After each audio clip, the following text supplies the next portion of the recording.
안녕하세요 여러분, 도쿄의 주식입니다. 오늘은 최근 중국에서 나온 규제에 대한 영향, 그리고 알리바바의 엔트그룹 IPO에 관해서 업데이트를 해보도록 하겠습니다. 그럼 시작하겠습니다. 최근 들어서 중국에서 나온 규제, 그리고 그 여파에 대해서 평가를 해볼 생각인데요. 가장 먼저 중국에서 18세 이하의 아이들을 대상으로 일주일에 3시간 이상 게임하는 것을 금지시켰습니다. 조금 더 말씀드리자면은 게임하는 날짜는 금, 토, 일요일로 밤 8시부터 9시까지 하루에 1시간 해서 일주일에 총 3시간만 허용이 된 것이죠. 규제는 이렇게 8월 30일 날 발표되었는데, 발표된 주 마지막 날인 9월 3일 텐센트는 결국 플러스 7%로 장마감을 했는데요. 이것에는 그럴만한 이유가 있었습니다. 2021년 2분기 어닝콜에서 제임스 미첼 Chief Strategy Officer에 의하면요, 16세 이하의 아이들 게임을 통해서 수익을 얻는 비중은 2.6% 정도이며 12세 이하의 경우는 0.3%밖에 되지 않는다고 했습니다. 중국 정부가 18세 이하의 아이들로 하여금 일주일에 게임을 3시간밖에 하지 못한다고 해도 실제로 텐센트의 펀더멘탈에는 큰 피해가 없는 것입니다. 넷이스 또한 마찬가지로 18세 이하의 아이들 고객을 통해서 얻는 매출액은 1%도 안 된다고 했습니다.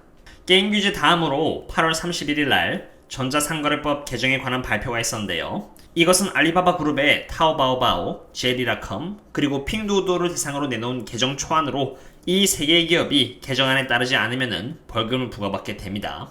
8월 31일 날 이와 같은 개정안이 발표된 뒤로 알리바바는 8월 31일 날 2.9%, 그리고 3.77% 올랐으며 JD.com은 0.34, 그리고 그 다음날 9월 1일에 2.44% 올랐고, 핑두오도 또한 마찬가지로 8월 31일 날에는 5.31%, 그리고 그 다음날 9월 1일에는 6.81%나 올랐습니다. 지금까지 3개의 기업 주가가 너무 하락한 탓에 악재가 나와도 마이너스로 반응을 하지 않고 오히려 악재 해소로 인해서 주가가 올라간 것으로 판단됩니다. 그럼에도 불구하고 이러한 규제에 관련해서 2021년 10월 14일까지 피드백을 받게 되어 있기 때문에 10월 14일날 피드백의 결과에 따라서 주가의 변화가 있을 수 있다는 리스크 또한 무시할 수는 없겠습니다. 다음으로 9월 1일 디디와 JD.com에서 레이벌 유니언인 노동조합을 창설했다는 뉴스가 나왔습니다. 중국의 테크 섹터에 있는 기업 내에서 노동조합이 있는 경우는 매우 드물기 때문에 이 뉴스는 매우 큰 뉴스였는데요. 일반적으로 노동조합이 생기면은 결과적으로 봤을 때 기업에서는 더 많은 특혜와 보상을 임직원들에게 해줘야 하기 때문에 영업비용 안에 들어가는 이 인건비가 증가하여 영업이익을 줄여 기업의 실적을 전반적으로 저해한 요소 중 하나가 되는데, 주가가 하락하기는커녕 9월 1일날 JD.com은 2.83%, 그리고 디디는 11.92%나 올랐습니다. 디디와 JD.com이 미리 적극적으로 노동자들 대상으로 좋은 방향으로 정책을 펴려고 노력하고 있으며, 이것은 정부가 원하는 방향과 같기에 너무 저평가인 상태에서 악재는 더 이상 악재로 받아들여지는 것이 아닌 오히려 악재 해소 요소로 받아들여진 것으로 판단이 됩니다. 게다가 제가 조금 더 리서치를 해본 결과 중국에서의 노동조합은 일반적인 노동조합과는 조금 다른 역할을 해왔다는 것을 볼 수 있었는데요. 여기 데이비드 커튼에 의해 작성된 Explainer How Union Works in China를 보도록 하겠습니다. 참고로 9월 2일날 작성되었고요. 여기 이 부분을 보시면요, 중국 내에 있는 모든 노동조합은 ACFTU에 등록하게 되어 있고, 대부분의 노동조합은 제조업 및 교통업의 회사들로 이루어져 있다고 적혀 있습니다. ACFTU가 노동자들의 직장 환경을 개선시키기 위한 실적은 오히려 여태까지 비판을 받았다고 적혀 있는데요. 아이란 차오에 의하면은 중국의 노동조합은 임직원들이 일하고 있는 직장 환경을 개선시키기 위해 노력하는 것이 아니라 그저 임직원들이 정신적으로 힘들어할 때 돌봐준다던가 아니면은 작업장 환경이 위험하지 않도록 케어해준다는 것에 국한되어 있다고 합니다. 이러한 점을 비추어 봤을 때 JD.com이나 디디가 노동조합을 만든다고 해도 연봉 인상이라던가 각종 혜택 요구와 같은 부분은 크게 없을 것으로 예상하기에 노동조합 설립 또한 기업 실적을 저해하는 요소는 아니라고 볼 수 있겠습니다. 다음으로 알리바바가 최근 중국 정부가 밀고 있는 공브로님 Common Prosperity에 힘을 실어주기 위해서 자발적으로 15.5 빌리언 달러를 기부하겠다는 뉴스가 떴는데요.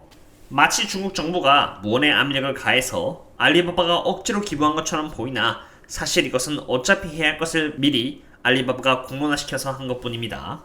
아래 내용을 보면 말이죠. 알리바바는 100 빌리언 RBM, 참고로 이것은 15.5 빌리언 US 달러와 같은 금액으로 이 돈을 중국 정부가 밀고 있는 공브론의 10가지 목표에 쓰일 것이라고 합니다. 그런데 여기서 알리바바의 체어맨 그리고 CEO 데니엘 쟁에 의하면은 공브론의 10개의 목표는 2025년까지를 위한 것이며 그 중에서도 빈부격차를 줄이기 위해 들어갈 돈은 100빌리언 RBM에서 20%인 20빌리언 RBM만 들어갈 것이라고 합니다. 그리고 나머지 80%에 달하는 돈은 기술개혁 및 질 좋은 일자리를 만드는 데 쓰일 것이라고 하는데요. 예를 들어서 알리바바는 최대한 시골과 도시사에서 벌어지는 양극화를 해소하기 위해서 클라우드상으로 헬스케어 서비스를 더 확대할 계획이라고 했으며, 상대적으로 덜 발전된 지역에 한해서 디지털 인프라 및 경제를 활성화시키기 위해서 기술 투자를 한다고 했습니다. 그린 테크놀로지스 쪽에서도 투자를 한다고 하네요. 80빌리언 RBM이 들어가는 돈은 여기뿐만이 아닙니다. 중소기업을 대상으로 투자를 한다고 했는데, 중소기업을 대상으로 투자하는 것은 여기 보시는 알리바바.com 그리고 알리익스프레스 플랫폼에 직접적으로 이득을 주는 활동이고요. 농업 산업이 더 현대화가 될 수 있도록 도와주겠다고 했는데, 이것은 알리바바가 밀고 있는 나이스트원, 프레쉬포, 그리고 선 리테일 샵스에도 전부 도움을 주는 투자 활동입니다. 참고로 제가 말씀드린 세 가지 기업 모두 농수산물에 관련된 기업입니다. 이처럼 100빌리언 RBM에 달하는 돈은 중국 정부를 대상으로 기부를 하는 것이 아니라 중국 정부가 말하는 공부론에 도움이 됨과 동시에 알리바바 스스로를 위한 투자이기도 합니다. 쉽게 말해서 설사 중국 정부가 내세우는 공부론이 없었다고 해도 이러한 투자는 어차피 감행되어야 했을 투자라는 것입니다. 기업의 주가가 밸류에이션 상으로 너무 크게 하락한 상태에서 최근에 나온 제재들은 빅테크들을 대상으로 실질적으로 저해하는 요소라고 하기에는 어려웠으며, 주가 또한 악재 해소로 오히려 올라주는 모습을 보여주었는데요. 정말 시진핑은 중국을 옛날 과거 순수한 공사하는 모습으로 돌려놓으려는 것일까요? 9월 2일 기사에 따르면요, 베이징에서 중소기업을 위한 스톡 익스체인지 마켓을 새로 셋업하겠다는 기사가 나왔습니다. 이것은 시진핑 주석이 직접적으로 밝힌 계획인데요. 만약 중국이 추구하는 이념을 땅이나 공장, 회사 등에 적용한다면 개인적인 소유는 인정받을 수가 없을 것입니다. 그런데 반대로 오히려 두 번째 스톡 익스체인지 마켓을 세우면서 자본주의 개념을 밀고 있습니다. 이러한 모습을 봤을 때 개개인 소유가 인정받지 못하는 순수 공산화 시절로 돌아간다는 것은 아니라고 판단됩니다. 이제는 중국 제조업 구매 관리자 지수인 PMI, 그리고 중국의 비제조업 PMI의 동향을 보도록 할 텐데요. 이 두 개는 경기 상태를 보여주는 지표로 일반적으로 50을 넘는 경우에는 경기 확장을 나타내고요, 50 이하의 경우는 경기 위축을 뜻합니다. 그런데 이 표를 보시면 말이죠, 이번 제조업 PMI는 50.1로 지난 1년 동안 가장 낮은 수치이고요, 비제조업 PMI는 47.5로 단 한 번도 이런 숫자가 나온 적이 없습니다.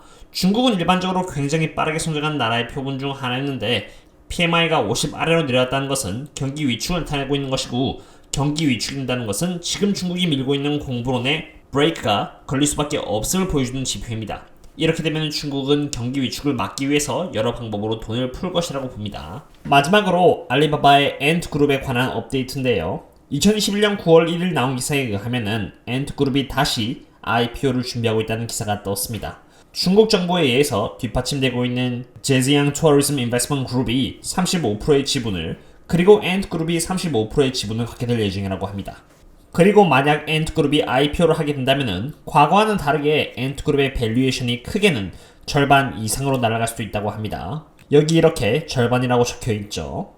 자, 이렇게 미래의 엔트그룹이 상장을 하게 된다면 알리바바에는 무엇을 의미하는 것일까요?